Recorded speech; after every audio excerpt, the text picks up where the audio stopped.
Oliver had been to the works to be mended. Some troublesome cars tricked him, and the Great Western engine fell into the turntable well. Now Oliver was as good as new, but he was still worried about cars. "I'd rather not use them," he puffed to himself.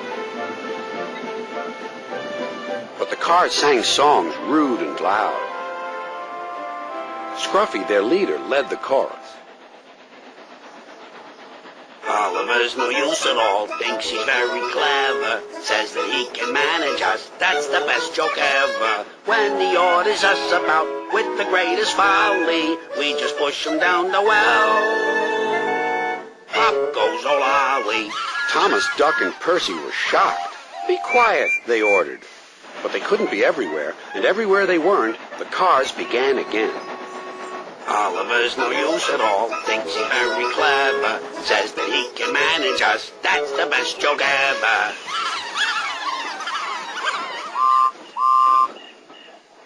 At last the engines gave up. "We're sorry, Oliver," they said. "It's really my fault," said Oliver sadly.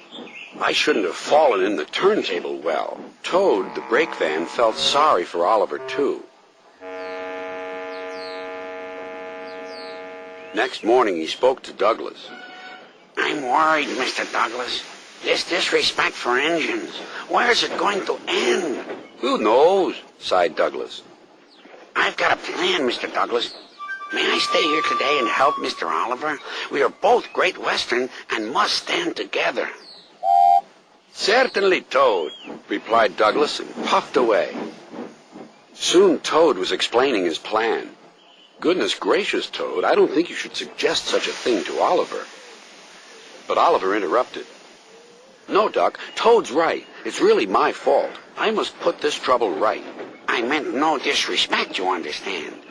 "Of course not, Toad. Anyway, Driver says the same, and he's arranged it with the station master." "Very well, Oliver," conceded Duck, "but I must hurry. My passengers will be waiting. Good luck." "So long," smiled Oliver bravely, but he felt dreadfully nervous inside.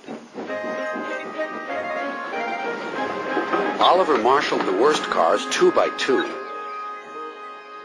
"That's the way, Mr. Oliver," whispered Toad. "And if you leave that Scruffy till last, then you'll have him behind you, and you can bump him if he starts his nonsense."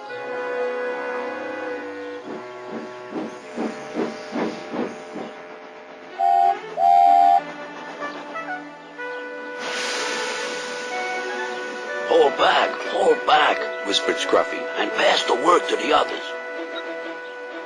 The silly cars giggled. But Oliver knew what to do. There was plenty of sand on the rails, and his wheels gripped splendidly. He gave a great heave. "Oh!" Groaned Scruffy. "I don't like this." "Go on," yelled Duck. "Well done, boy, well done." "Oh!" wailed Scruffy.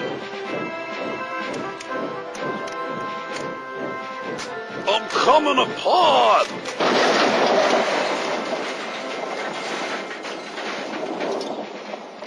And he did.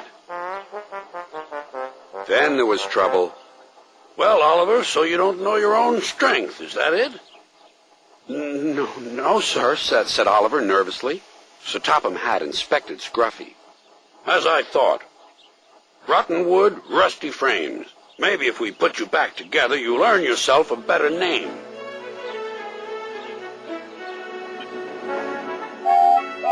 Nowadays, Oliver only takes the cars when the other engines are busy. But they're always quick to warn each other.